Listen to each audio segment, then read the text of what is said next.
nesta noite, mais uma vez, em Efésios, no capítulo 1 de Efésios. Nós vamos estudar hoje do versículo 15 ao versículo 17, apenas.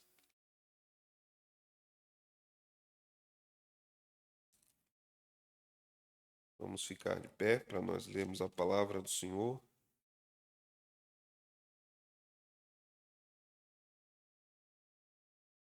Vamos lidar apenas com estes 3 versículos.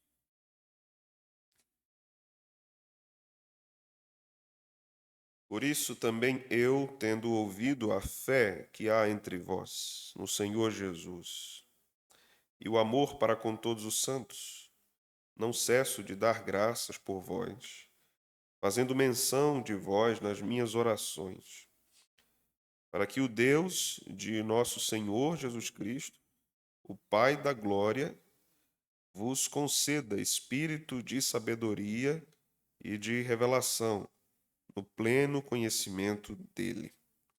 Amém. Vamos orar. Senhor, louvamos o teu nome com belos hinos de louvor ao Senhor. Nosso coração agradece ao Senhor pela sua graça, pelo seu favor, pela sua bondade, pela tua presença que é paternal.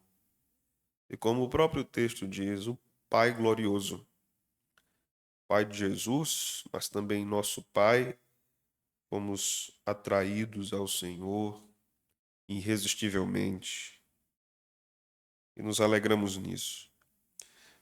Nos ensine, Senhor, pela tua palavra nesta noite, que os nossos corações, nossas almas estejam dispostos, atentos, que os nossos ouvidos estejam apostos para não perder sequer uma palavra que o Senhor falar com a sua igreja nesta noite. Dá-nos crescimento, Senhor, espiritual, e nos ensine sobre isso. Nos ensine sobre este trilhar do crescimento na graça do Senhor Jesus Cristo. É o que nós te oramos no nome do Senhor. Amém. Podem sentar, meus irmãos. Nós vamos lidar com o início da segunda parte do capítulo 1. Nós já estamos chegando aqui, eu creio que no quinto estudo no capítulo 1 de Efésios. Essa é uma epístola muito rica e é quase um pecado pregar em muitos textos em cada estudo, né? Porque ela requer muito de nós, há muitas informações, há muitos ensinos, há muita doutrina, há muita edificação no texto, há muitas coisas reveladas pelo Espírito Santo nesse texto que nós devemos observar cada detalhe que o Espírito Santo quis comunicar através do apóstolo Paulo. Nós já observamos muitas coisas no capítulo 1, principalmente do verso 3 ao verso 14. Nós aprendemos que a Trindade divina, ela opera na salvação. O Pai elege, o Filho redime e somos adotados por causa da morte substitutiva de Cristo. Esse é o sentido de expiação vicária. A sua morte é substitutiva. E todos por quem ele morreu serão salvos. Porque senão a morte de Jesus seria inútil. A morte de Jesus é eficaz. Então, cada sofrimento passado pelo Salvador, cada gota de sangue derramada do Senhor, não é em vão. E não é assim que a Bíblia ensina que pode ser em vão. Nós aprendemos que Jesus não morre para possibilitar a salvação de alguns pecadores. Ele morre para salvar pecadores. Isso faz muita diferença. As palavras aqui fazem muita diferença para a compreensão do Evangelho. Nós vimos nos últimos estudos que no nosso tempo tudo ficou em termos de politicamente correto no âmbito teológico. Apenas encaramos como linhas distintas de pensamento enquanto os nossos antepassados chamaram de heresia. Nós começamos a conviver com o erro teológico de modo mais tranquilo, de modo mais receptivo, de modo mais hospitaleiro. E vimos aqui, nesses primeiros versículos, né, do capítulo 1, que a salvação é pensada, efetivada e concluída por Deus apenas. O que é que o homem faz na salvação? Ele só é salvo. Ele só é salvo. Ele não pode fazer nada. Ele não consegue fazer absolutamente nada. Então vimos a presença da Trindade fazendo isso. Veja, vamos só recapitular, porque nós vamos precisar dessas informações na porção que nós vamos examinar. No versículo 3, nós lemos: Bendito Deus e Pai de nosso Senhor Jesus Cristo, que nos tem abençoado com toda sorte de bênção espiritual nas regiões celestiais em Cristo, assim como nos escolheu nele. Quem nos escolheu aqui? Nosso Deus e Pai. Nos escolheu em quem? Em Cristo. Então nós temos aqui duas pessoas da Trindade. Então é função do Pai na Trindade eleger, é Ele que predestina. E é função do Filho nos representar. Então nós somos escolhidos em Cristo. Cristo nos representa. Representa os eleitos. No versículo 13, nós lemos: Em quem também vós, depois que ouvistes a palavra da verdade, o evangelho da vossa salvação, tendo nele também crido, fostes selados com o Santo Espírito da promessa. Então, o que é que esse texto nos ensina? Que o Espírito Santo é o viabilizador da salvação para o pecador eleito. É o Espírito Santo que faz que o pecador eleito ouça a palavra e não apenas ouça, que o pecador eleito receba a palavra. Por que, pastor, a sua leitura é que ele é responsável por fazer com que a mensagem chegue e fazer com que ela seja recebida? É muito simples. Paulo vai dizer em 2 Timóteo 3,16 que é o Espírito Santo que inspira a Escritura. A pregação nada mais é senão a exposição dessa Escritura. Uma confissão de fé antiga reformada dizia que a pregação fiel da palavra de Deus é a palavra de Deus. Então o Espírito Santo faz com que a mensagem chegue no ouvido, não só do eleito, mas de todos os homens, mas ela é efetivada no coração do eleito. Então ele recebe isso. E quando ele recebe isso, seu coração é transformado. E ele é selado. Aquilo diz que ele é propriedade exclusiva de Deus. O texto vai continuar no verso 14, dizendo que além de ele ser o selo, é penhor, é a garantia da herança. Então o Espírito Santo não apenas faz a mensagem chegar e faz com que ela seja recebida. O Espírito Santo garante a salvação eterna. Então, uma vez que o crente foi salvo, ele não pode mais perder a salvação. Paulo nos deixa claro que o motivo pelo qual ele não pode perder a salvação é que o Espírito Santo garante que ele está salvo. Em outro lugar, Paulo vai dizer que nada pode separar do amor de Cristo. Nada pode separar o eleito salvo do amor de Cristo. Nem o próprio eleito. Você entende isso? Nem o próprio eleito pode decidir que não vai mais andar com o Senhor. Então aqui nós temos a operação da Trindade. Nós chamamos isso de economia da Trindade. A Trindade está trabalhando. Ela tem funções diferentes. O Pai elege, o Filho redime e o Espírito Santo convence do pecado e santifica. Nós vamos aprofundar ainda mais isso nos versículos que nós temos aqui diante de nós. O texto vai nos mostrar, o texto que nós vamos estudar, a supremacia de Deus ainda na salvação do pecador, mas aqui nós estamos lidando com uma oração de Paulo, que vai do verso 15 até o versículo de número 23. Quando nós olhamos para o capítulo 3, do verso 14 ao verso 21, nós temos mais uma oração de Paulo. Paulo ora novamente pela igreja. Nós vamos aprender algumas coisas sobre isso, não sobre o capítulo 3 hoje, mas com base nessa ação de Paulo aqui nesse texto. Propriamente eu vou me valer do versículo 16, no momento que formos tratar isso. Mas no versículo 15, nós vamos observar algumas coisas no 16 e no 17. Observe. Por isso também eu, tendo ouvido a fé que há entre vós no Senhor Jesus e o amor para com todos os santos, não cesso de dar graças por vós, fazendo menção de vós nas minhas orações, para que Deus de nosso Senhor Jesus Cristo. Quem é o Deus de nosso Senhor Jesus Cristo? O Pai da glória. Ok? Vos conceda espírito de sabedoria e de revelação. Que espírito é esse? Será que não é o nosso, não?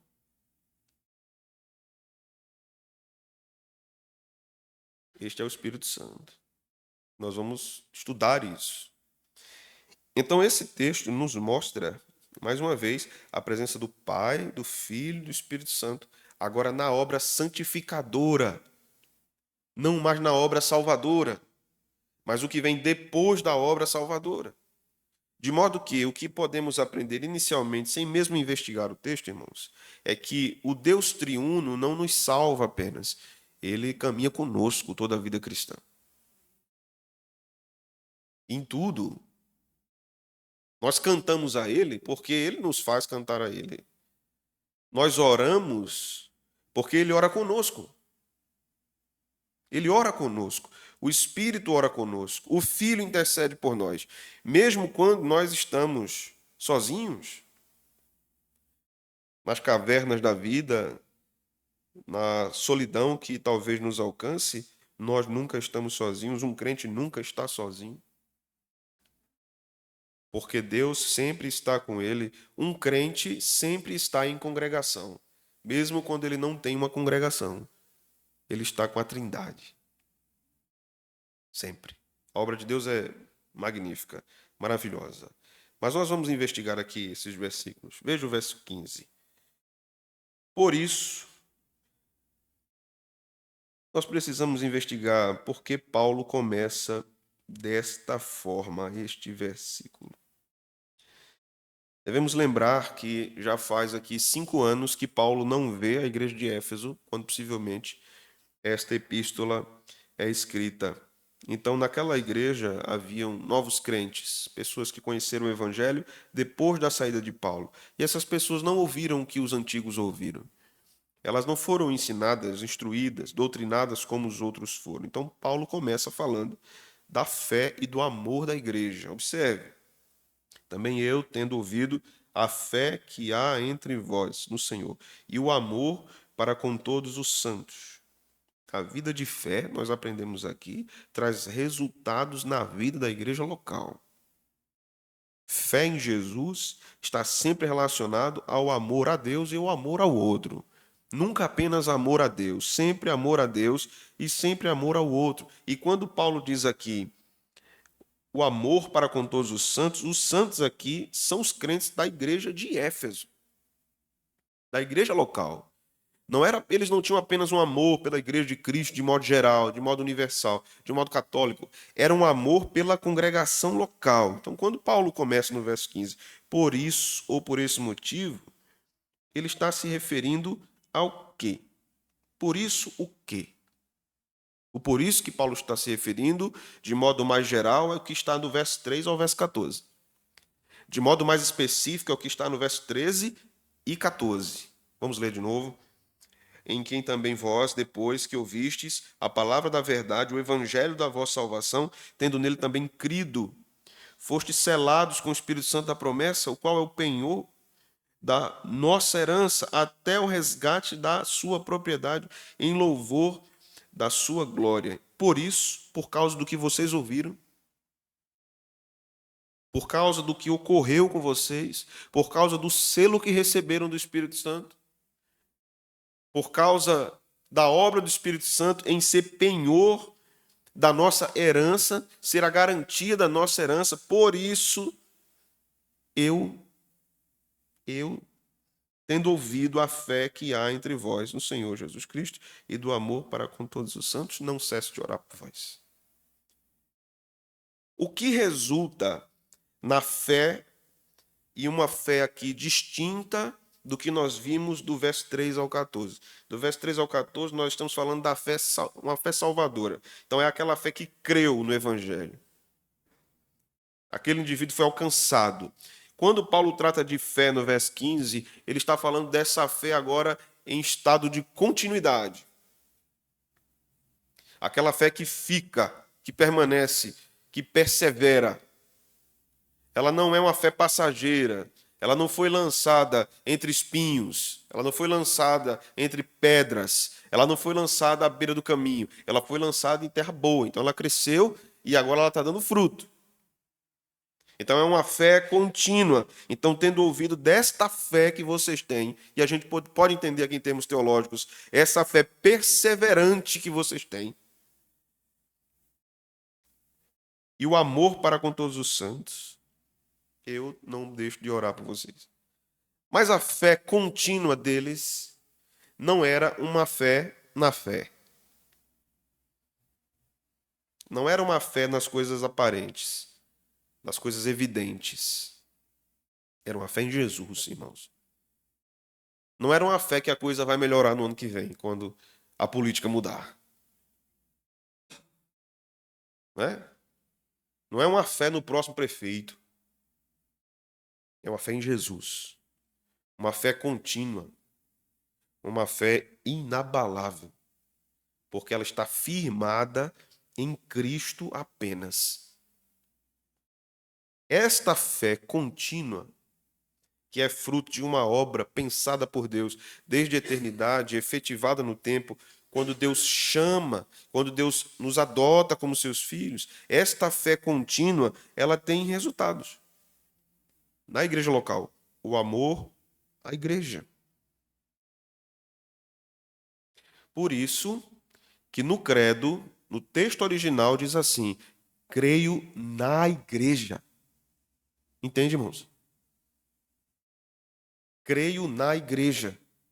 Não é porque eu creio que a igreja me salva, mas é porque eu creio na obra do Espírito Santo. E que essa obra é iniciada, é desenvolvida e é concluída. E essa obra é feita aonde? Na igreja. É a igreja essa obra.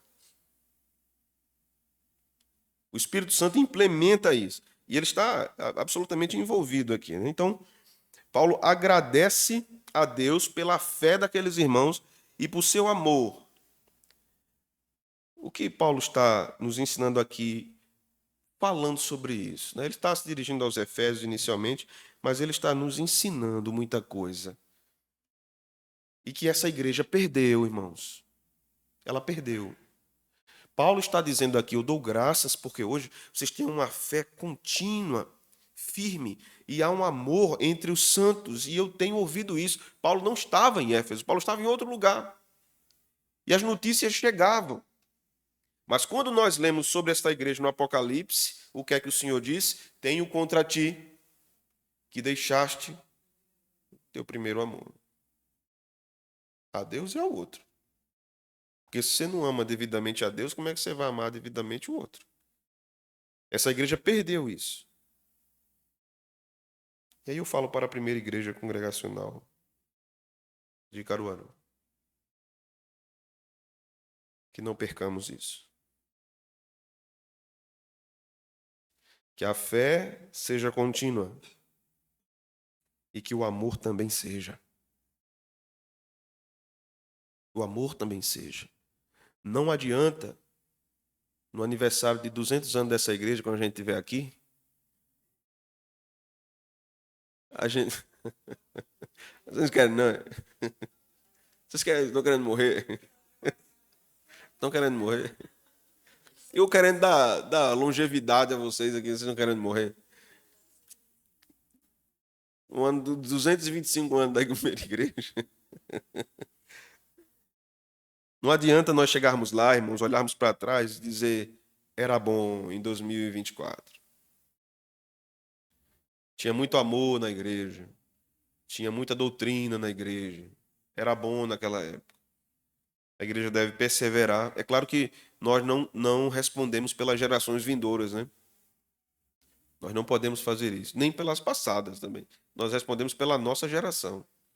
Mas assim como o Senhor ensinou o povo no antigo Israel a levantar os altares como memoriais, porque quando passassem por ali, se lembrassem do que o Senhor fez, que a nossa trajetória juntos sejam cheias, bote 2 aspas aí, desses altares memoriais. Que os outros, no futuro, olhem para trás e vejam e sejam estimulados, sejam edificados, sejam encorajados a viver até melhor do que nós vivemos, fazer até mais do que nós fizemos, com mais profundidade do que nós procuramos ter. Mas é necessário que entendamos que uma igreja que tem um crescimento saudável cresce na doutrina e na comunhão. Não adianta ela crescer só para os lados se ela não cresce para cima. E se ela crescer para cima, ela cresce em comunhão. O crescimento que nós devemos estar preocupados, em primeiro lugar, é o crescimento espiritual. E se há crescimento espiritual num lugar, se Deus está visitando um lugar, pessoas vão querer ver isso. E serão atraídas por isso. E verão o testemunho disso no meio do povo. Essa fé que Paulo está nos mostrando aqui não é uma mera fé. É uma fé que persevera. É uma fé que persiste. É uma fé que avança. Então, essa fé ressoa. Ela é um testemunho público. Paulo estava em outra cidade do império e ouvia coisas a respeito da igreja de Éfeso. E não tinha Instagram. Não tinha uma mensagem instantânea. Assim, Paulo, ó, acabou o culto agora. Rapaz, foi uma coisa extraordinária. Deus falou com a gente aqui de uma forma impressionante. Não tinha. Mas as notícias iam chegando, iam chegando, iam chegando. E essa igreja era uma igreja saudável, forte. Você olhava para a igreja, uma igreja dessa, e dizia, como é bom ter uma igreja assim. Infelizmente, no nosso tempo, muitos têm pensado sobre o martírio que é sua permanência na igreja. Muitos têm olhado para a igreja com dores, com mágoas, com feridas abertas ainda. Isso é triste e eu lamento por ter acontecido. Eu lamento por ter acontecido. Mas continuamente aprendemos uma coisa nas Escrituras. Quando o Senhor ressuscitou, irmãos, e duvidaram de sua fisicalidade, vocês se lembram o que ele disse?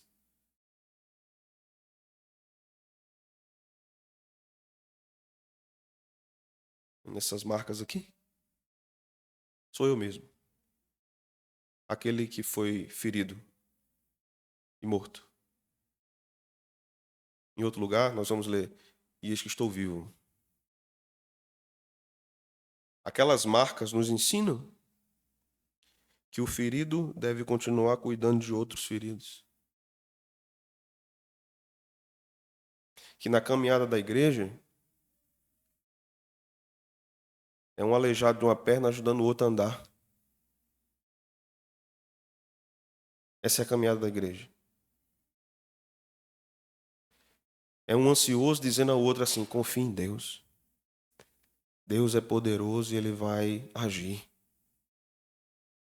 Na caminhada da igreja, é você afetado por um furacão na sua vida e dizendo assim ao irmão, graça e paz, meu irmão.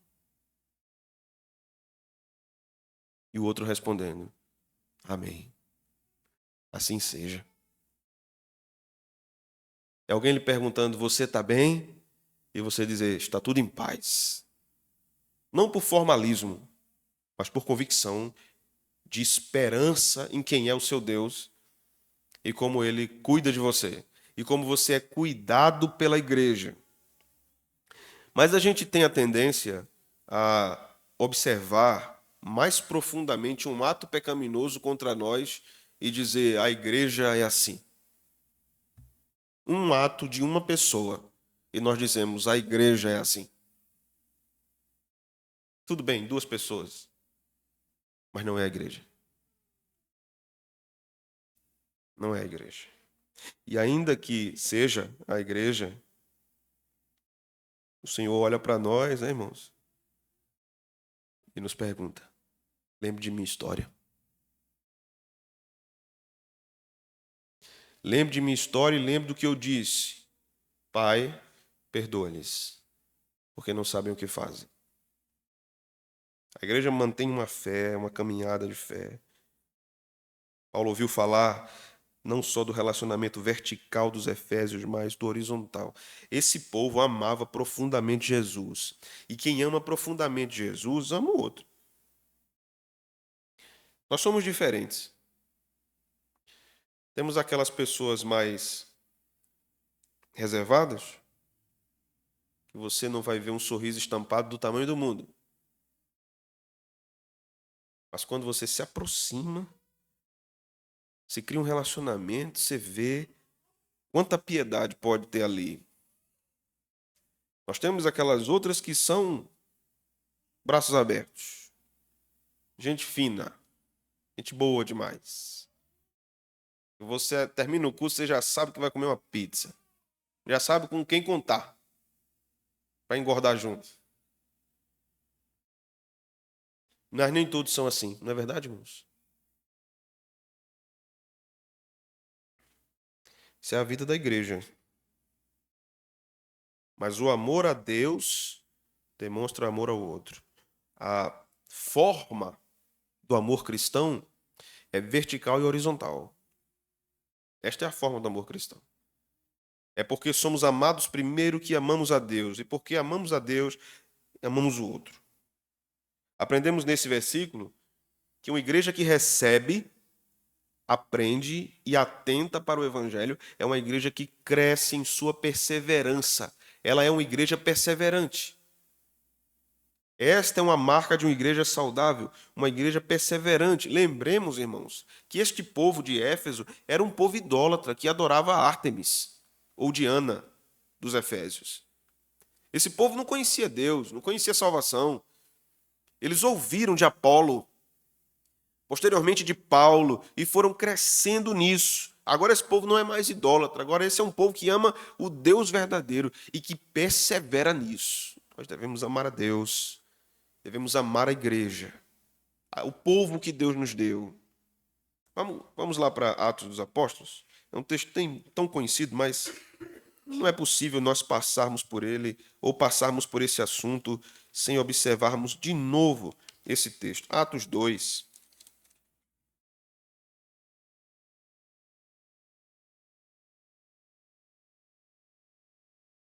Versículo 42.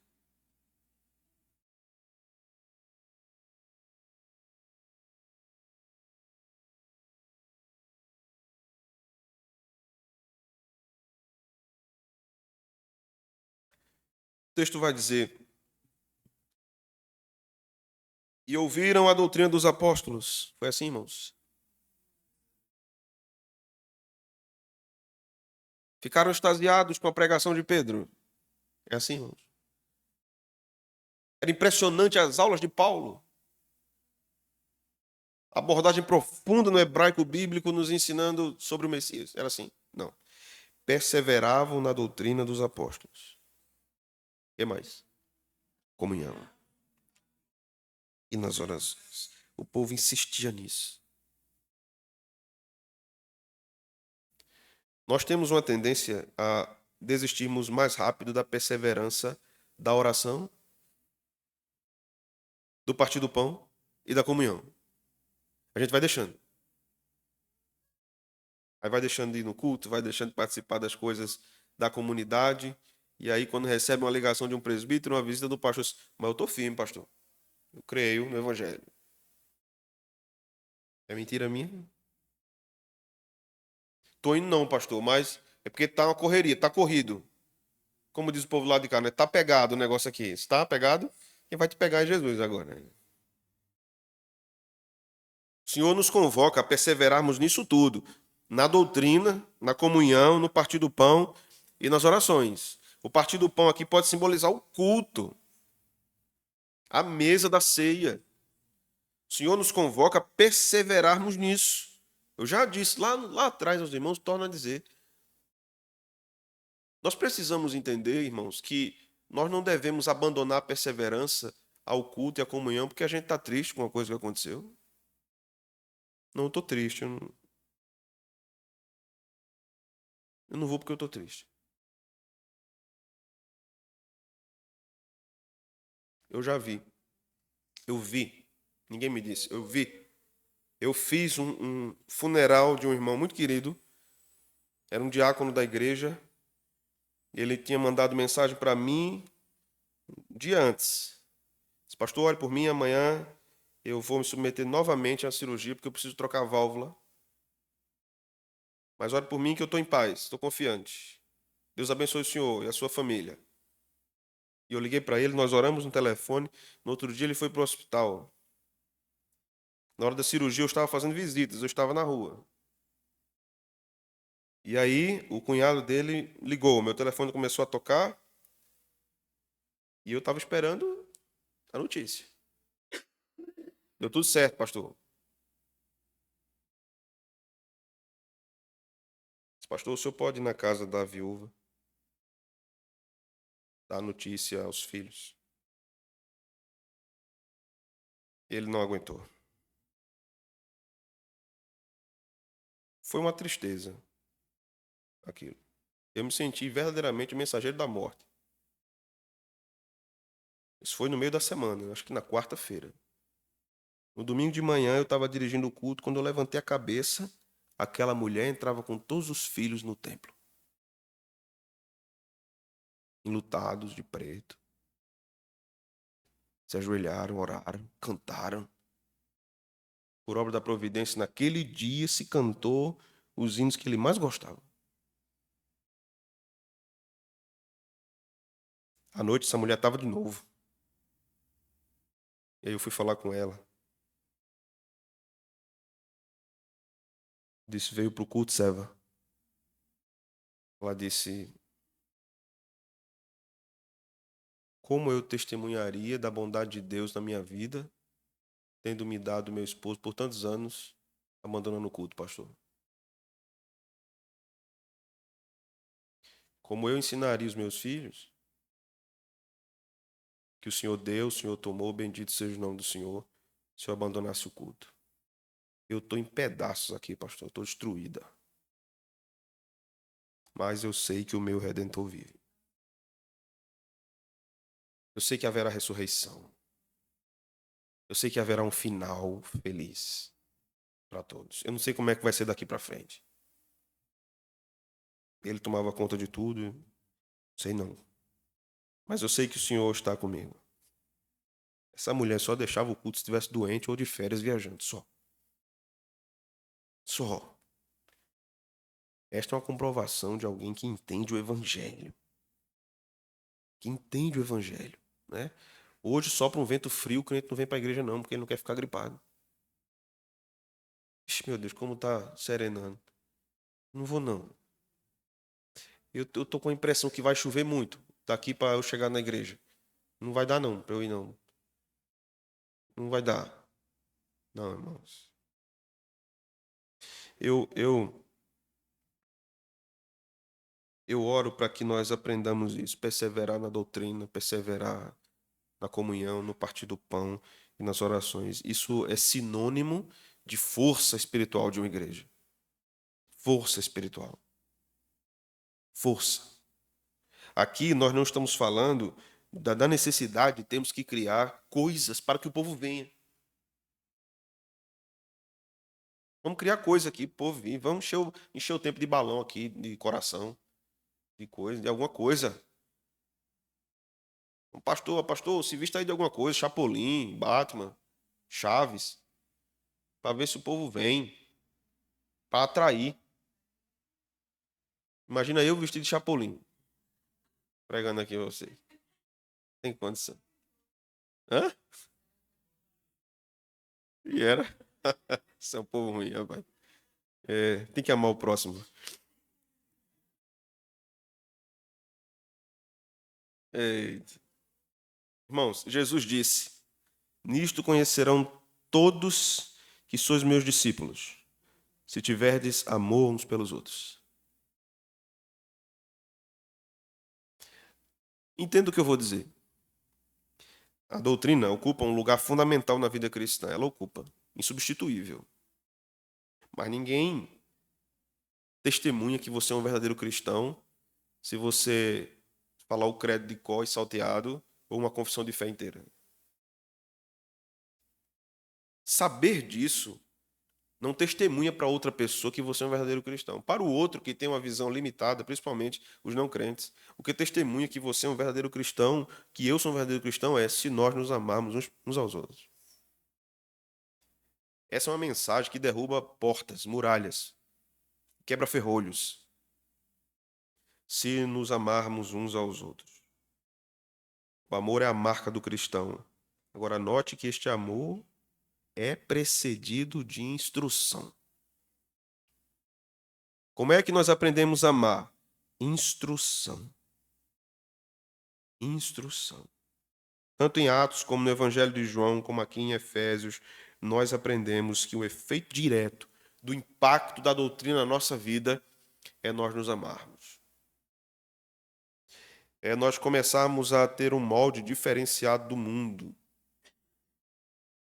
Com Cristo a gente aprende a ser menos agoniado, né? A gente aprende a ser mais manso. Com Cristo a gente aprende que tem momentos que a gente vai ficar mais bravo. Pelo zelo das coisas de Deus. Com Cristo a gente aprende que a gente senta na mesma mesa, juntos. A gente parte do mesmo pão e come do mesmo pão. A gente compartilha do mesmo vinho. Isso é o povo de Deus. A unidade ao redor da mesa diz o seguinte: nós comemos juntos. Isso para a cultura oriental é muito sério. Porque ninguém senta na mesa de alguém na cultura oriental se aquela pessoa não for bem-vinda, não for querida. Na mesa do Senhor mesmo. Ele nos recebe na sua mesa nos dizendo: você é muito amado, muito querido.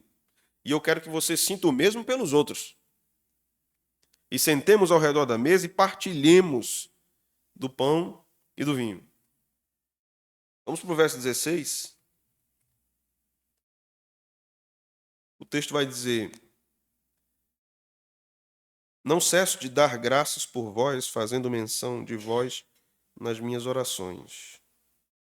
Algumas coisas que nós vamos perceber aqui é que havia uma perseverança de Paulo, não apenas dos irmãos, mas de Paulo, em orar por esses irmãos, para que esta vida que eles estavam vivendo não cessasse, não parasse, não esmorecesse. Felipe, quer perguntar? Ruínas. A igreja, em termos históricos, uma igreja sempre nasce e morre, em termos físicos. E o tempo passa, né? Você visita as terras antigas, essas terras, na Ásia Menor, em Israel, você vai encontrar várias igrejas em ruínas. Então, aquelas pessoas morreram. Há algum tipo de questão histórica invadiu uma nação. Você vai na Escócia, a Escócia foi um berço poderoso do presbiterianismo. Você vai hoje na Escócia, você não tem isso. A Holanda foi um berço poderoso do presbiterianismo e do congregacionalismo. Grandes congregacionais estiveram ali. Hoje você não tem mais isso. O que é que você tem na Holanda hoje? Você tem uma prostituta se vendendo na vitrine de uma loja. Todo mundo vê aquilo. Então, uma igreja local, ela também tem um tempo de vida. Mas o fim da igreja de Éfeso, em termos do que a gente tem na Escritura, até Apocalipse, é que ela foi abandonando o amor. Embora ela fosse muito firme na fé. O Senhor faz elogios, mas ele tem algo contra ela. Você está salva, mas você não está no primeiro amor. Porque a gente julga que porque ele salvou, agora está tudo certo. Daqui para frente a gente precisa. Se a gente não fez nada aqui, dali para o fim também precisa, não. Mas não é isso que Jesus ensina aos discípulos. Aqueles que já foram salvos por graça, Jesus ensina: tome sua cruz, siga-me, negue-se, todo dia, todo o dia e todos os dias. Então, para a salvação não existe custo, mas para o discipulado existe. Há um custo do discipulado. E nós precisamos entender isso, porque às vezes nos apegamos tanto à verdade, que é verdade, da salvação pela graça, que nós somos totalmente impotentes para sermos salvos, e achamos que nisso e daí para frente a gente não faz nada. A gente não se esforça, a gente não crucifica a própria carne, como Paulo ensina, não mortifica as próprias vontades carnais, e isso em todos os termos, não apenas em termos sexuais, por exemplo, mas a nossa carne tem várias inclinações pecaminosas. Várias. Pode ser a inclinação do nosso temperamento. Uma inclinação pecaminosa pode ser nossa impaciência. Pode ser um vício da mentira. E o Evangelho vai nos dizendo: crucifique isso. Crucifique isso. E é uma luta sua. Mas por que você vencerá ao final? Porque é o Espírito Santo que está lhe dando força, lhe empurrando para aquilo. Por isso que a vitória é certa. Né? A igreja de Éfeso teve um fim de repreensão do Senhor, dizendo: você deve observar o amor. E João é o mesmo que escreve. E João que escreve isso para a igreja de Éfeso é o mesmo que escreveu o que Jesus disse: nisso conhecerão todos que sois meus discípulos, se vos amardes uns aos outros. E lá, Éfeso, ele vai dizer: vocês precisam voltar ao primeiro amor. Ali a ideia não é simplesmente voltar à euforia. E tem muita gente que pensa isso, né? Eu era novo convertido, eu era eufórico. Isso é mais comum dentro de igrejas pentecostais. Não é? Porque na igreja reformada, eu ia para o círculo de oração, mas não tem círculo de oração. Não tem, né? Então, muitas pessoas, quando conhecem a fé, elas não conhecem a fé por meios dramáticos. Eu não conhecia a fé por meio dramático. Não teve um terremoto, não teve um vento, não teve um anjo, não teve uma visão. Não teve. Quando eu reconheci minha vocação pastoral, também não teve nada disso. Eu não vi Elias parado na minha frente dizendo assim. Ou Jesus apareceu para mim, até que eu queria que ele aparecesse. Se fosse possível. Olha, vá ser pastor. Não teve. Não teve. O que ocorreu foi o seguinte: Senhor, eu amo a tua palavra, eu amo a tua igreja, o Senhor deixa eu pastorear. Só isso. Mas nessa caminhada nós vamos crescendo, crescendo, crescendo, crescendo. Que o Senhor nos ajude, né? Não cesso de dar graças por vós.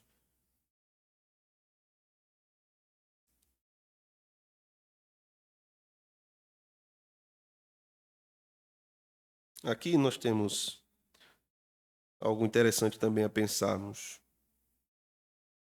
Enquanto os efésios continuamente creem e amam uns aos outros, Paulo continuamente ama, ora e dá graças pela igreja. Aqui nós temos a relação, no crescimento de uma igreja saudável, agora não apenas a relação dos irmãos, nós temos a relação do pastor com a igreja. Como é que ele vive com a igreja? Ele continuamente dá graças, ora e ama a igreja. Essa é a trajetória de um pastor. A trajetória de um pastor não é um trampolim de uma igreja para outra melhor. Não é? Existem igrejas hoje, no Brasil existe, mas isso é mais comum nos Estados Unidos, que se há vacância do pastorado, a igreja comunica a denominação e pede para os candidatos interessados mandem os currículos. Que a nossa comissão de sucessão vai avaliar os currículos. Tem algum PhD aí? Quantas línguas ele fala? Estudou fora? Quantos cursos ele tem? É especialista em quê? Nós precisamos hoje de um especialista em pregação. Se ele tem doutorado em pregação, não serve, não. Esse tem sido o critério em muitas igrejas. E muitos pastores também têm pensado dessa forma. Aquela igreja vai ter um salário maior para mim. Vai ser melhor. Quantos membros tem lá? 800 membros. Nossa, devo ganhar uns 100 mil reais ali. Me interessa. Ele não quer saber da vontade de Deus, ele não quer saber de orar, ele não quer saber se o Senhor quer que ele esteja ali de fato. É um jogo de interesses. Nós não estamos falando apenas de igrejas neopentecostais. Não estamos. Nós estamos falando de denominações históricas.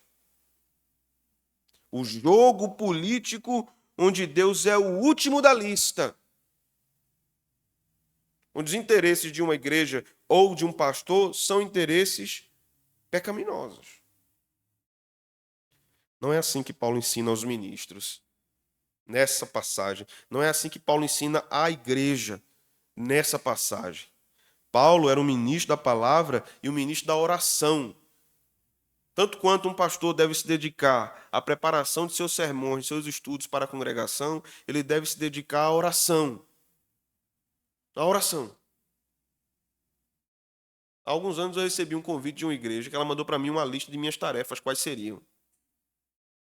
Na segunda tinha culto, na terça tinha culto, na quarta tinha culto, na sexta tinha culto, no sábado tinha culto de jovens, no domingo tinha culto. Na segunda eu podia folgar, mas todos os outros cultos eu tinha que estar presente. E tinha um culto matutino, tinha culto à noite. E tinha mais de 30 congregações, eu tinha que visitar todas elas. Eu olhei, eu disse, e eu oro que horas?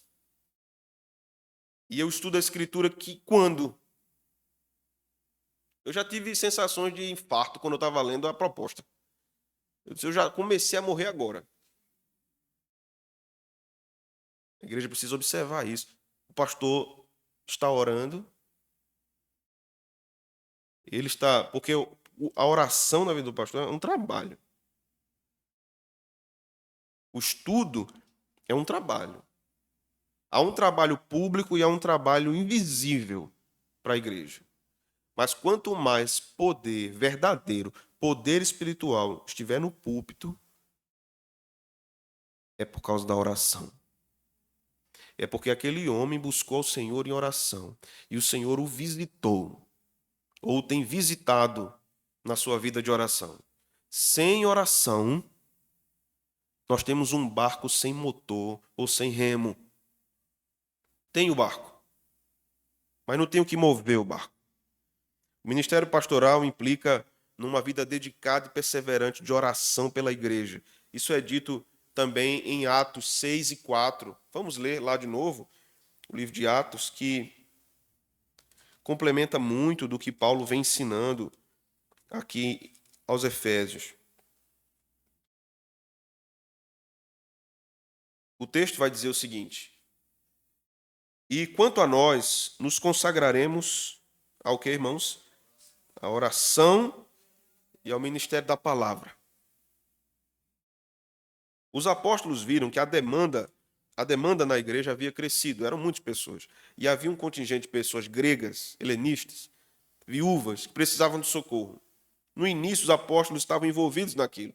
Mas agora não era possível, haviam muitas tarefas, haviam muitas necessidades. Então, eles disseram, não, nós precisamos dedicar-nos a algo específico ao ministério da palavra. Nós precisamos orar e nós precisamos nos dedicar ao ministério da palavra, ao ensino, e antes do ensino, o estudo. O estudo. Porque o ministro deve gastar boas horas preparando o seu material para ensinar a igreja. 2 horas é pouco para um sermão. 3 horas é pouco para um sermão. 8 horas é pouco para um sermão.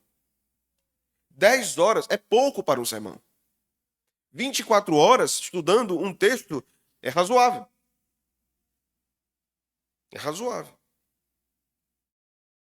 Augusto Nicodemos mencionou uma experiência que foi ouvir John Stott pregando.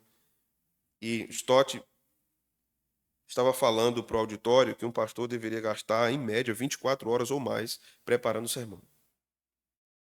Então ele perguntou ao reverendo Stott: Pastor, no Brasil, nós pregamos de 4 a 7 vezes por semana. Como é que a gente faz? Ele disse, você estuda 24 horas para pregar o do domingo. O resto você pede perdão a Deus. O resto você pede perdão. Existem igrejas que têm essa dinâmica. Tem o culto de jovens, o pastor tem que pregar. Tem o culto das mulheres, o pastor tem que pregar. Vai ter reunião dos homens, o pastor tem que pregar também. Ele tem que estar lá. Já tem igreja que tem o culto dos pets. Você leva o cachorrinho para a igreja para ele não ficar em casa só. Então, o pastor respeita o escala e vai pregar para os pets, né? Eu não sei como é que harmoniza com aquele texto. Os cães não herdarão o reino de Deus, né? Então, fica difícil. Só se for uma pregação impregatória pro bichinho dos cachorros. Tô brincando, né, não. Irmãos, não vão não. Vão não. Eu vou dizer algumas coisas aqui, 5 motivos pelos quais um pastor deve orar pela igreja. O primeiro motivo é que o ministro deve orar para que Deus lhe ilumine a mente, para que ele aprenda a Escritura e saiba ensinar a igreja da melhor forma. Um ministro deve ser um doutor da igreja, um mestre na palavra, um sábio. Isto é um ministro. Não é à toa que o ministro também é chamado de ancião, presbítero. Ele deve ser um homem experiente. Se ele é muito jovem, o ideal é que ele esteja ao lado de um mais experiente. O ideal é esse. O caminho natural na igreja é esse. O caminho prático muitas vezes não é, porque muitas igrejas ficam sem ministros e precisam de fornecimento nessa área. Mas um ministro deve ser um doutor nas Escrituras, um homem estudioso das Escrituras, um profundo conhecedor das Sagradas Letras. A segunda coisa é que o ministro deve orar pela igreja para que o povo conheça mais profundamente o Evangelho, para que a sua fé seja firme e seja perseverante. O ministro deve orar porque é uma tentação. Quando o ministro é muito bem preparado, a congregação é tentada a amar o conteúdo e abandonar o Evangelho. O que aconteceu com Éfeso? A congregação acostuma em ter teologia sólida, boa exposição, mas ela fica tão encantada, impressionada com tudo aquilo que ela esquece do Evangelho. Ela começa a olhar para o pastor e dizer assim, nossa, ele é muito bom. A gente pode perder esse homem, não. Tenhamos cuidado para não perdermos o Evangelho. O mais importante nesta casa é o Evangelho. Cristo. Né? Um pastor, como já disse um pastor contemporâneo, é apenas um refletor.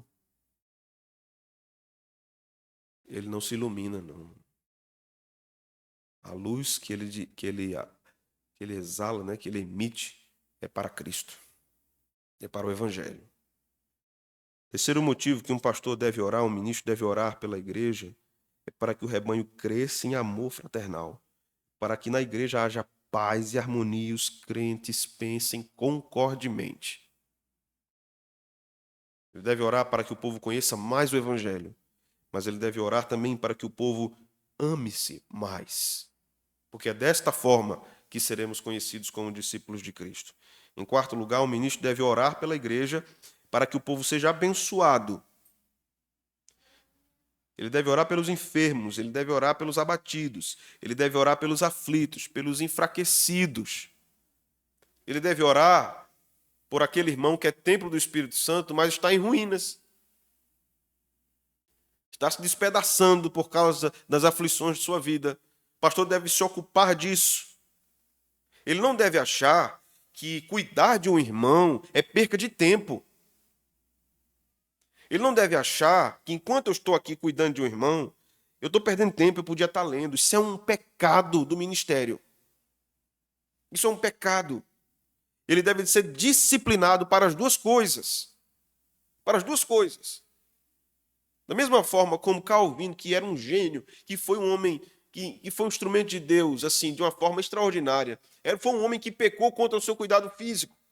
Ele não queria comer. Vou comer para quê? Vou perder tempo, vou estudar a palavra de Deus. Aí morreu. Vou dormir para quê? Não quero dormir. Tem muita coisa para fazer. Primeira coisa que o ministro deve lembrar é: acima de mim está Deus que cuida da igreja. Ministro não salva casamento de ninguém, ministro não salva empresa de ninguém, não salva a vida de ninguém. Quem salva é Deus. Quem faz essas coisas é o Senhor. O ministro deve confiar que Deus fará. A coisa, Senhor, que eu não posso fazer, somente tu podes. Visita o teu povo.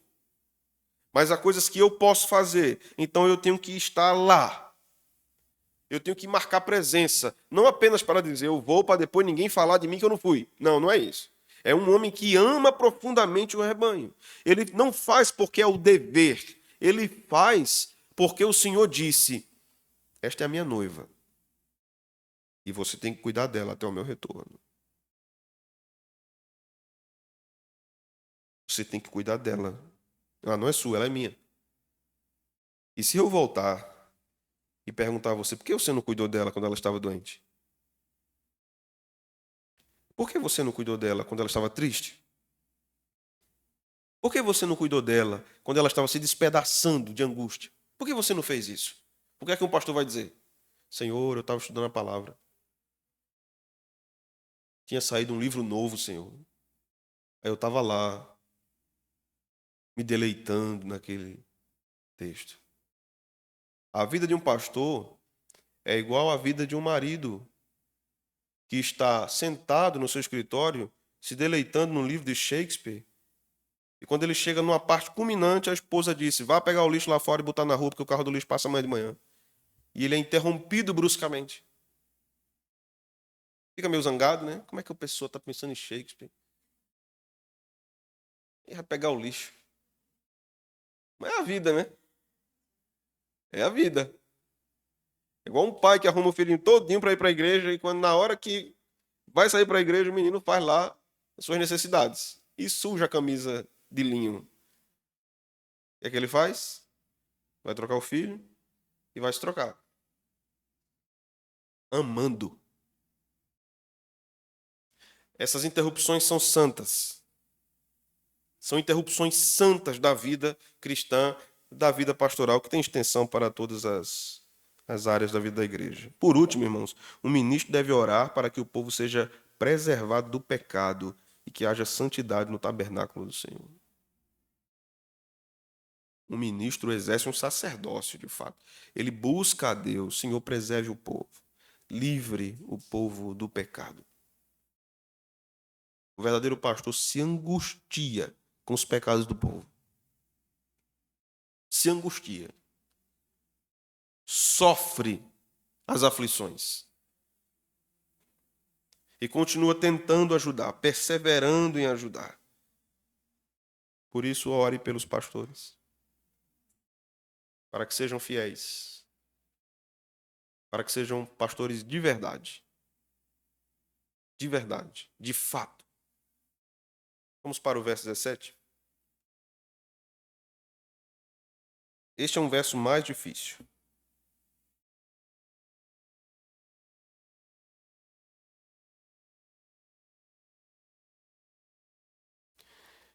Para que o Deus de nosso Senhor Jesus Cristo, o Pai da glória, vos conceda espírito de sabedoria e de revelação no pleno conhecimento dele. Paulo aqui pede a Deus que dê sabedoria e entendimento à igreja. Esse é o primeiro ponto do versículo.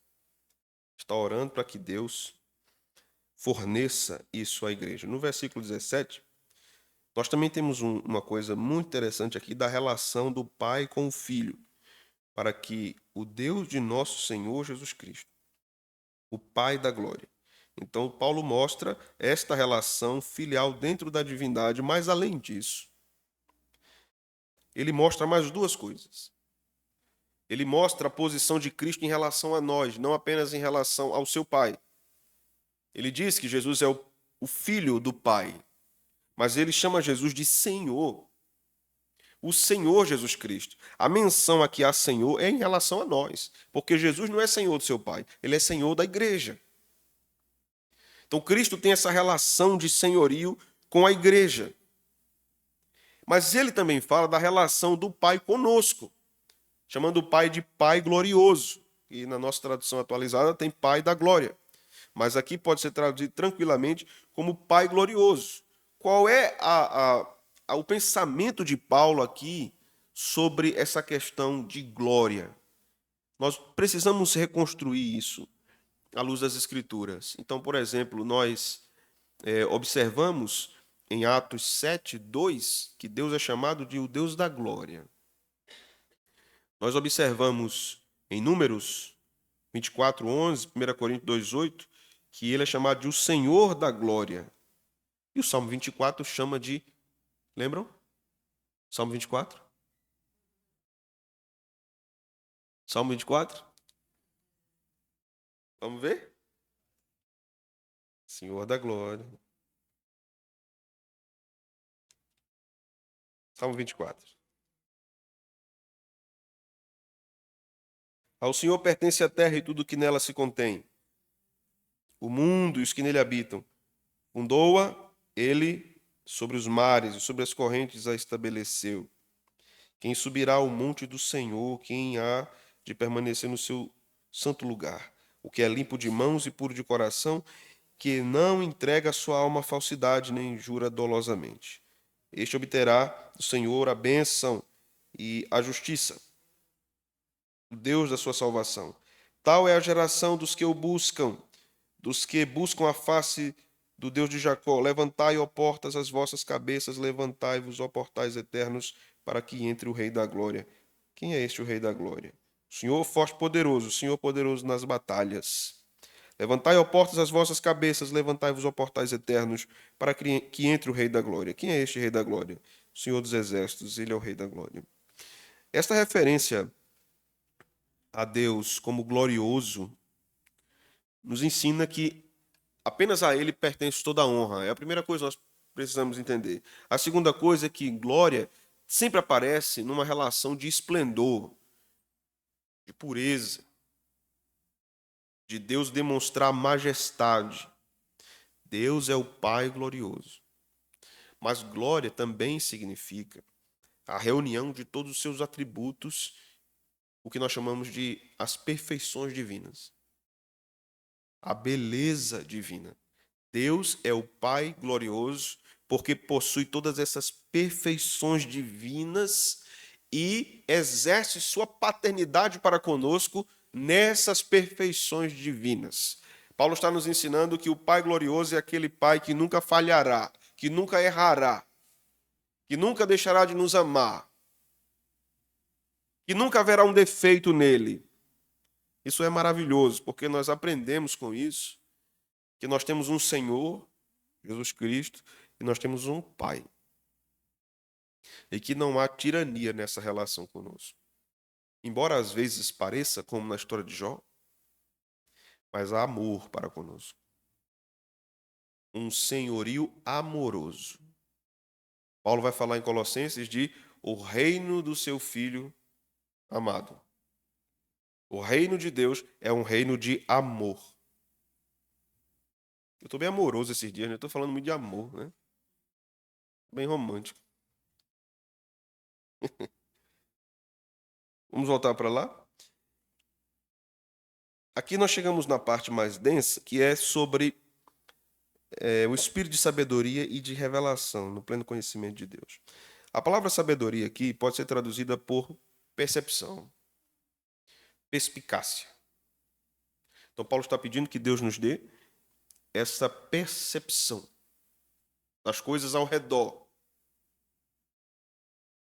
para que sejamos perspicazes, investigando o que está diante de nós. A ideia aqui de perspicácia é o discernimento de fatos conhecidos ou da natureza das coisas.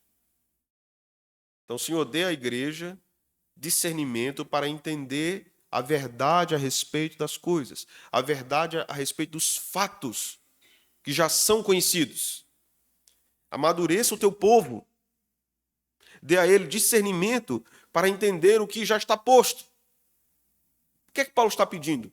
Que Deus dê à igreja maturidade para julgar as coisas corretamente. A segunda palavra que vai aparecer aqui é uma palavra bem curiosa, porque ela é revelação.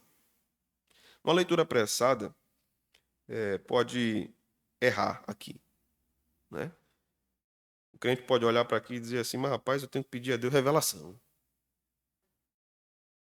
E Paulo não pediu para a igreja de Éfeso, né? A palavra revelação aqui é Apocalipse. É a palavra que Paulo usa aqui, a segunda palavra na sua petição. A ideia aqui é o crescimento da igreja nas coisas que o Senhor revelou.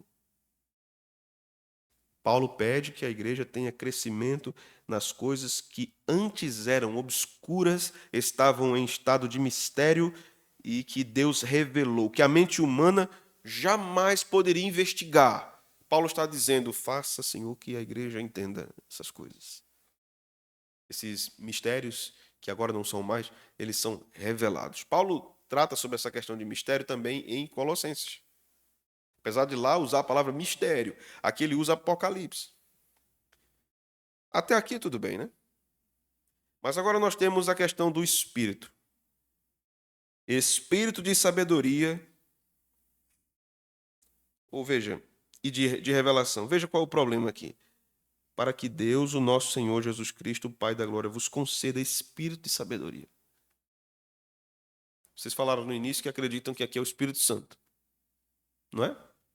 Há duas correntes de interpretação. A primeira diz essa menção ao Espírito é o Espírito humano. Que Deus dê, de alguma forma, ao Espírito humano condição de discernir as coisas e conhecer os mistérios divinos. Não é o Espírito Santo. É uma operação do Espírito do homem. E a outra vertente vai dizer, é o Espírito Santo. Mas quando nós dizemos é o Espírito Santo, nós temos um problema. Qual é o problema? E esse Espírito não já foi dado na salvação da igreja? E por que Paulo está pedindo ao Pai que o Pai dê esse Espírito agora aos santos? Paulo chamou eles de santos, né? O amor que vocês têm por todos os santos. Paulo disse anteriormente, predestinados antes da fundação do mundo. Ele está falando para a igreja de Éfeso. Então, se é o Espírito Santo, como é que Paulo pede o Espírito Santo para aqueles que já têm o Espírito Santo? Uma dificuldade bem interessante, né?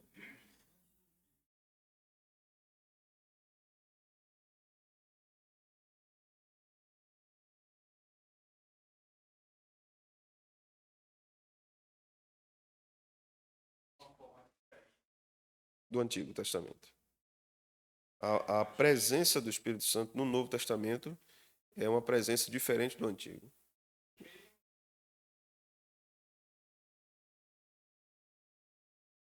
Uhum.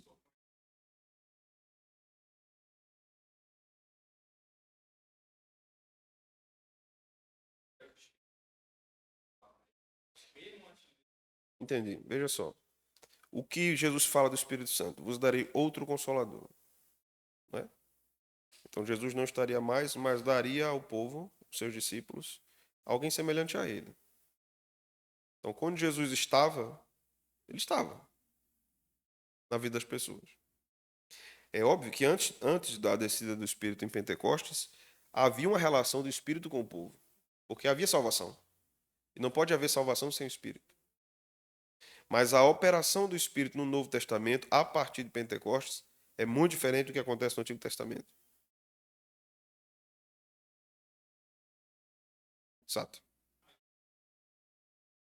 Mas o que é que nós temos aqui? Temos uma igreja que está depois de Pentecostes.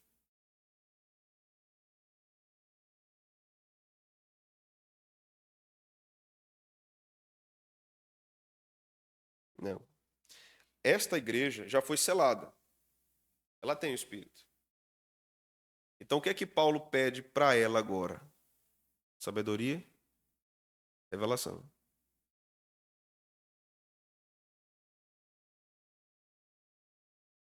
Pode, está lá em Efésios 4:30. Mas o que é que nós temos aqui? Vamos avançar. Mas segure seu raciocínio que ele não está de todo, ele não pode ser de todo desperdiçado. Um comentarista de Efésios, famoso, talvez o texto dele, o livro dele, seja o melhor que nós temos no Brasil hoje. É considerado o melhor comentário de Efésios, o terceiro melhor comentário de Efésios no mundo. Harold Hoyner. Ele diz o seguinte: ele dá 7 razões para concordarmos que o Espírito aqui é o Espírito Santo. A primeira razão que ele dá: embora interpretemos espírito de sabedoria como disposição sábia, não conseguimos explicar espírito de revelação. Se dissermos a sabedoria está ligada a uma pessoa ter uma disposição perspicaz, mas como é que explica a revelação? Deus dá espírito de revelação? Não tem como explicar. A segunda coisa, segundo motivo, o texto de Efésios defende que a revelação é dada pelo Espírito Santo ao espírito humano. Então, o espírito humano não consegue desvendar os mistérios de Deus sem o Espírito Santo. Terceira coisa, sempre que espírito, diz ele, é predicado do verbo dar, como é o caso no versículo 17, não se refere ao espírito humano, mas qualquer outro espírito, seja o espírito de Deus ou seja um demônio. É assim que aparece no Novo Testamento. Sempre que esse predicado aparece ao lado do verbo dar, é sempre um outro espírito, e não o espírito do homem. A quarta razão para crer que é o Espírito Santo, ele diz: geralmente quem defende a primeira posição, que é uma disposição sábia, também diz que a disposição é gerada pelo Espírito Santo. Então, em última instância, é o Espírito Santo. Porque foi ele que moveu, né? É o quinto ponto dele. Outras expressões genitivas, como Espírito da Verdade, João 15, 26, Espírito do seu Filho, Gálatas 4, 6, Espírito de Deus, Mateus 12, 28, se referem ao Espírito Santo. Sexta, o versículo se corresponde com o versículo 8 do mesmo capítulo, que nos diz: nos deu em abundância toda percepção e entendimento. E sétimo, esse versículo corresponde ao campo semântico de 1 Coríntios 2, 6 a 16, que afirma que o Espírito Santo transmite sabedoria e conhecimento e revela os conselhos secretos de Deus. Aqui, no último ponto, é que temos a explicação mais clara. Então, o que acontece aqui em relação ao Espírito Santo? Esta operação, Espírito de sabedoria e de revelação, é diferente da operação da salvação. É o Espírito capacitando a igreja para a santificação. Ele não salva apenas e deixa de operar na regeneração. Ele continua trabalhando. Nós vimos domingo as bênçãos do Espírito na nova aliança. Aqui nós estamos vendo mais conteúdo sobre a obra do Espírito Santo. Então esse problema aqui é dissolvido, porque o Espírito aqui é o Espírito Santo. Mas na nossa tradução, o Espírito aí está em minúsculo, né?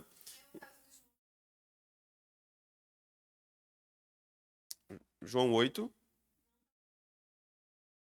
João 4, sim, João 4.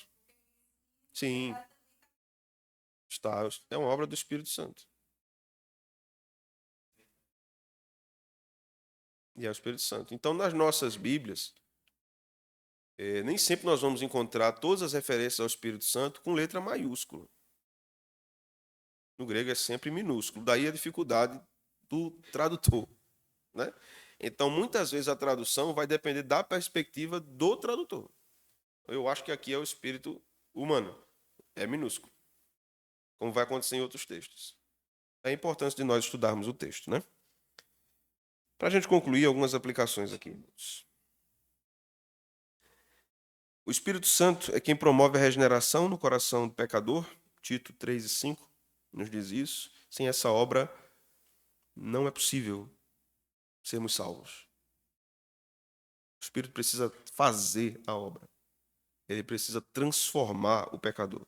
Ele precisa dar um coração renascido ou nascido de novo ao pecador. Mas o Espírito Santo tem outras obras. Ele inspira a Escritura, como eu disse. Então, nós só temos revelação de Deus por causa do Espírito Santo. Nós só temos a revelação de Deus por causa da obra do Espírito que se dedicou em inspirar o texto sagrado. No caso de Efésios, sim. Mas observe que a santificação e ao crescimento na fé e no amor. Está tudo ligado. Então, quando eu cresço em sabedoria, eu cresço na fé e no amor. Quando eu cresço no conhecimento da revelação que Deus deu, eu cresço na fé e no amor. Se eu não cresço, tem alguma coisa errada. Exatamente. Então, o espírito que opera a regeneração é o espírito que inspira a palavra. E ele faz com que o pregador anuncie a palavra, como Paulo fala nos versículos 13 e 14. Eles ouviram o evangelho, ouviram por meio da pregação. E quem fez com que o pregador pregasse? O Espírito Santo. E embora a mensagem do pregador não seja inspirada, é só o texto sagrado que é inspirado. O pregador apenas reverbera o texto sagrado e o Espírito Santo usa isso e salva o pecador. E ainda em continuidade a esse trabalho de santificação que foi antecedido por salvação, Deus continua usando os pregadores para levar a igreja a um crescimento em sabedoria e em revelação. Porque o que é a pregação senão a abertura do livro e a explicação dessa revelação? Mas quem faz isso? Através do pregador e na igreja, o Espírito Santo. O pregador podia falar tudo certo aqui, irmãos. Se o Espírito Santo não aplicar essas verdades, se ele não pegar e colocar lá no coração, lá no entendimento, nada acontece. Uma leitura devocional. Aí nós chamamos isso, nós vamos ver isso na semana que vem. Está no verso de número 18. Iluminados os olhos do vosso entendimento.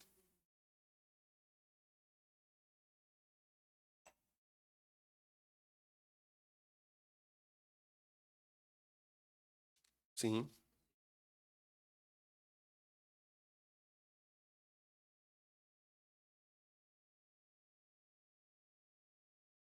exato. O pensamento de Paulo aqui é muito importante para nós entendermos as operações do Espírito Santo. Então, o Espírito Santo não inspira ninguém mais. Não tem ninguém mais inspirado pelo Espírito Santo. Não tem, né? Às vezes os crentes falam uma coisa sem entendimento, assim, tanto que aquele irmão pregou, foi tão bonito, o Espírito Santo inspirou ele. Não, não tem. Não tem. Iluminação. Iluminação. O Espírito Santo inspira as Escrituras, né? Agora, inspiração, na verdade, nas Escrituras, é sopro, não é inalação. O Espírito Santo soprou as Escrituras.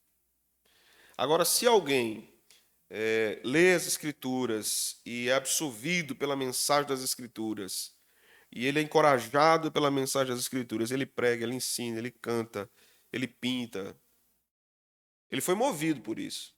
Eu acredito nisso, mas inspirado não. Ele pode até ter se inspirado na mensagem, mas inspirado pelo Espírito Santo, não. Isso não acontece mais. Somente iluminação. O Senhor ilumina o nosso entendimento, né? Então, o Espírito, como vimos, é quem dá essa perspicácia. Essa palavra é muito interessante. A tradução desse termo é muito interessante, porque vem à minha mente aquela passagem que Jesus disse que os filhos das trevas são mais prudentes do que os filhos da luz. Quando nós pensamos nisso, nós entendemos que o Espírito Santo também nos dá condição de discernir, através de um conhecimento mais profundo do Evangelho, várias coisas e pessoas. Situações, coisas, próprio texto e pessoas. Porque o Espírito Santo está em nós. É claro que essa coisa vai aparecer de modo mais abundante num dom extraordinário, o dom de discernimento de espíritos, que é uma coisa muito maior. É aquele caso lá, quando Paulo repreende a mulher que estava chamando ele de servo de Deus. Paulo discerniu que aquilo era um demônio. Mas aquela também é uma operação do Espírito Santo. Naquele dom, aquela era uma operação do Espírito Santo. Como a gente tem aqui fé, uma fé constante, esta fé não é a mesma coisa daquela fé regeneradora, também não é o dom da fé que Paulo vai falar, que é algo muito ligado a questões extraordinárias, fé no extraordinário. Então, por isso que eu venho dizendo aos irmãos, quando aparece fé, nem sempre é a mesma coisa, mas está ligado. Quando aparece discernimento, nem sempre é a mesma coisa, mas está ligado. Então é preciso observar o texto com cuidado para saber o que o texto nos diz. Aí um crente pode perguntar assim, mas não podia ser mais fácil, não, na Bíblia? Não é? Podia ser mais fácil, não? O fato, nós temos duas coisas. Primeiro, temos uma doutrina chamada perspicuidade das Escrituras, ou a clareza das Escrituras. Ela é clara para o que é suficiente para o crente. É clara, ela fala com qualquer crente. Mas nós temos também questões mais complexas nas Escrituras, que mostram a sabedoria de Deus. Porque o Deus que nós servimos é um Deus infinito, eterno. E essa é uma das evidências que o texto é verdadeiro, é revelado. Porque se fosse tudo muito fácil, nós estávamos falando do Deus verdadeiro. A começar da doutrina da Trindade. A começar das duas naturezas de Cristo. A começar da predestinação. Você consegue entender tudo isso tranquilo? Não, até para mim é tranquilo, eu entendo. Consegue? A gente vai aceitando, né? Crendo. O Senhor disse, eu criei. Mas entender, como é que entende? Entende, crê. O que é a nossa fé? E nesses termos que eu estou falando agora. É o que dizia um teólogo antigo. É a busca da compreensão. Fé em busca da compreensão. Eu creio para entender. Eu não entendo para crer.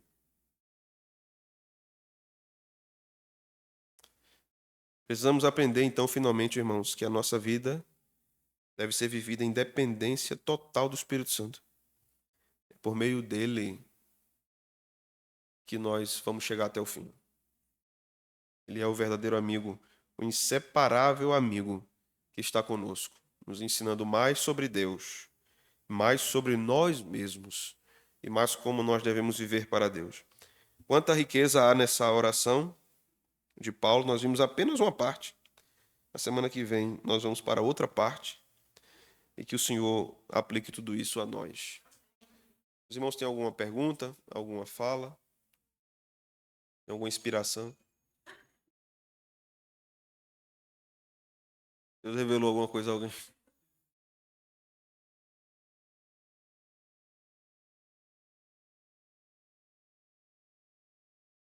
Uma vez uma pessoa ligou para mim e falou, pastor, eu tive um sonho com o senhor. Eu disse, foi, irmãos, foi. Qual foi o sonho? A sua Bíblia estava aberta, toda suja de vermelho. O que é que significa isso, pastor? Eu disse que caiu o vinho da ceia em cima, irmão. Aí sujou. Caiu o vinho da ceia em cima e manchou, é só isso. Ah, é, pastor, fique em paz. Vá orar. É, fogo. Oh, Jesus, abençoa teu povo. O crente que sonha com um porco e liga para mim. Pastor, o que é que significa isso? Eu sei. É um jogo do bicho, eu acho, alguma coisa desse. Vamos orar, irmãos. Ficar de pé. Obrigado, Senhor, por esta noite. Pela tua palavra. Por podermos estudá-la com calma, com atenção, considerando as dificuldades do texto e aprendendo com a tua sabedoria. Abunde em nós. Percepção espiritual, conhecimento das Escrituras, conhecimento das obras de Deus, das obras do Espírito Santo. Leva-nos em paz, Senhor, no nome de Jesus. Amém. Deus abençoe, irmãos. Até domingo, 9h30.